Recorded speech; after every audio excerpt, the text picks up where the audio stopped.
Well, after making a big splash on the big screen as Hercule Poirot, Kenneth Branagh's done it again as this character, as I've just experienced A Haunting in Venice, now playing in theaters. But is Poirot's newest mystery worth looking into for a real scare? Or is this one just not worthy to scare you less than to leave you more baffled? Watch this spoiler free review and find out. Big D's Entertainment Rankings and Reviews.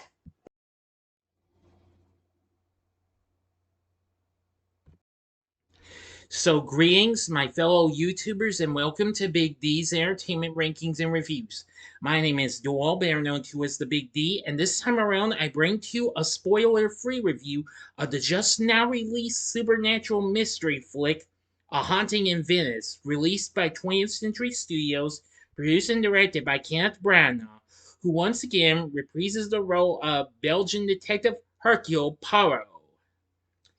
Now, of course, this is the third film to come out of the character, based on Agatha Christie's 1969 novel, actually known as Halloween Party.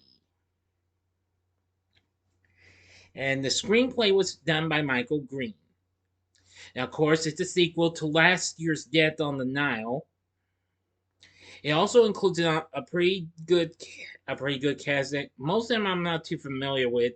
It includes Kyle Allen, Camille Cottin, Jamie Dornan, Tina Fey, Jude Hill, and Michelle Yeoh, plus several others. Anyway, now then.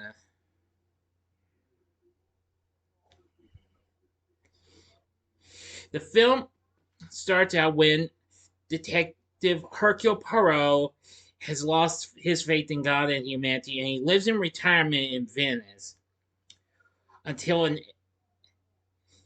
employing an ex-police officer named Vital Portfolio to act as his bodyguard. On Halloween, mystery writer Ari Are sorry if I mispronounced it, Oliver convinces Poirot to attend a party at the Palazzo of renowned opera singer Rowena Drake, and then it would be followed by a seance in which Rowena hopes to commune with her daughter Alicia, who killed herself the previous year after her fiance, American chef Maxime Gerard, broke their engagement. Poirot agrees, intending to unmask medium Joyce Reynolds as a fraud. Among those in attendance are Maxime, Rowena's housekeeper Olga Semenov, Drake family doctor Leslie Ferrer, and his son Leopold, and Mrs. Reynolds' assistant Desdemona Holland. Well, during the seance, Poirot deduces that Mrs. Reynolds has not one assistant but two, revealing Desdemona's brother Nicholas hiding in the chimney. Suddenly, Mrs. Reynolds starts speaking in Alicia's voice and reveals the girl did not commit suicide but was thrown to her death, and what have you. But I'm not going to give you. That's all I'm going to give to you on the story. No more. This is a spoiler-free review, and you will not get any more story. So, enough said about it. I'm going to go ahead and give you my thoughts on this. Well, as much as I like Death on the Nile, this one comes pretty close in my opinion. Despite it has a pretty good cast. I mean, aside from Kenneth Branagh, once again reprising his role as Hercule Poirot, which again, he did a good job on this. Now, most of these people, I'm afraid, I'm not too familiar with. Let me see here.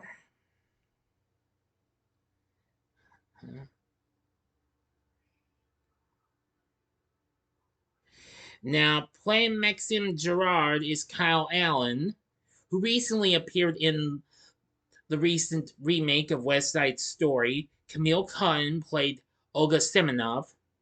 Playing Dr. Ferrier is Jamie Dornan, who you may remember best from the 50 Shades of Grey trilogy. Tina Fey, who I'm sure you're familiar with her, she plays Ariane Ariadne Oliver. If I'm sorry if I keep mispronouncing it. Young Jude Hill plays Leopold Ferrier, who was recent who he recently worked with Kenneth Branagh on his film Belfast a couple of years back. Let's see, and there's Emma Laird, who plays the character of Desdemona. She, of course, is best known for playing on Paramount Plus's big hit Mayor of Kingstown. And Kelly Reilly, who appears on Yellowstone, plays Rowena Drake. And Michelle Yeoh, who, of course, we recently saw her in the big monster hit Academy Award winning film from last year, Everything Everywhere All at Once, plays Joyce Reynolds. Well, I will say the cast is pretty good. While most of the cast is something I'm not familiar with, unlike what I saw in Death on the Nile and Murder on the Orient Express, which I was going to review that this month, but I didn't get on. I had to remove it for obvious reasons, but I'll make up for that and review that sometime. Now, unlike the other two, which sets at 61% on the tomato meter, it's at 79. This is at 79%, which that's even better, and makes it certified fresh too. According to them, it's a darker and spookier spin on Branagh's Poirot. The film is a decent Halloween snack whose undemanding mystery gets a lift from nifty visuals and an all-star cast. I agree. The cast was really good. I did like the setting for the film as well as the atmosphere around Venice. Now I can't really pronounce who does the score, so the person who did the score did a pretty good job. The New York Times called this film a whodunit with a splash of horror, and wrote, "In straddling genres, the film can get stuck in the middle, but there's fun to be had there. What's consistent is the elegant visuals, striking cinematography, which mark this movie's real genre as lavish, old-fashioned Hollywood entertainment." And the LA Times says, "What lingers from this movie isn't the usual assemblage of clues and red herrings, but a free-flowing air of grief, much of it rooted in the characters' turbulent memories of the war just a few years earlier." Yeah, I will say it's good and what have you. I mean, I think it's close to as good as Death on the Nile was. I know I haven't rewatched that, but my score has changed on that a bit. So anyway, but from what I've seen here, I think this is doing is very good and what have you, and I really think it does the story pretty good too. This, of course, is a different title because the name of the novel is Halloween Party, but Haunting in Venice sounds fine with me. Anyway, but with being out now, I just wish this film the best of luck. We hope this will do better than Death on the Nile did. Death on the Nile didn't do too well like Murder on the Orient Express did, so I wish this film the best of luck. So, anyway, the story was pretty good, and so was the cast, the score, and the visuals and everything. It was pretty shocking and what have you. So, I'm going to say that Haunting in Venice is pretty good, and I would say go see this if you enjoy the first two Poirot films. Well, updated ones because I remember there was original versions of both Murder on the Orient Express and Death on the Nile back in the 70s, but I haven't seen those yet though. But this one just makes it feel even more spine tingling in a PG-13 way. So overall, with everything I said, the film's pretty good. For my score, I'm going to give A Haunting in Venice 4 stars. On a scale of 1 to 10, I give it an 8.5. So what did you think of A Haunting in Venice? Let me know in the comments section below. If you liked the video, click the like button, subscribe, and be a part of the Big D Nation. Join me next time as I start off a week of Jason Statham, as I'm going to promote the release of Expendables 4, which opens next weekend with my reviews of the Transporter trilogy and the Expendables trilogy. I'll be starting with the Transporter first thing tomorrow.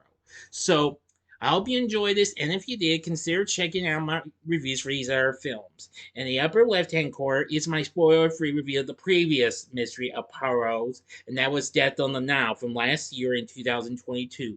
Or if you'd like more Michelle Yeoh, go to the upper right hand corner and see my review of the award winning Everything Everywhere All at Once. Or if you would like maybe something else in my review, well, let me put it this way. You could just go to the bottom left hand corner and see my review for a little something that Jamie Dornan did, and that, of course, was the one that started all 50 Shades of Grey. Yeah, please don't hate me for putting that on there. In the bottom right hand corner is the button you can click to subscribe. If you like rankings and reviews on movies, TV, music, video games, etc., then I'm your guy. Thank you for watching. Until next time, I'm the Big D saying, see ya.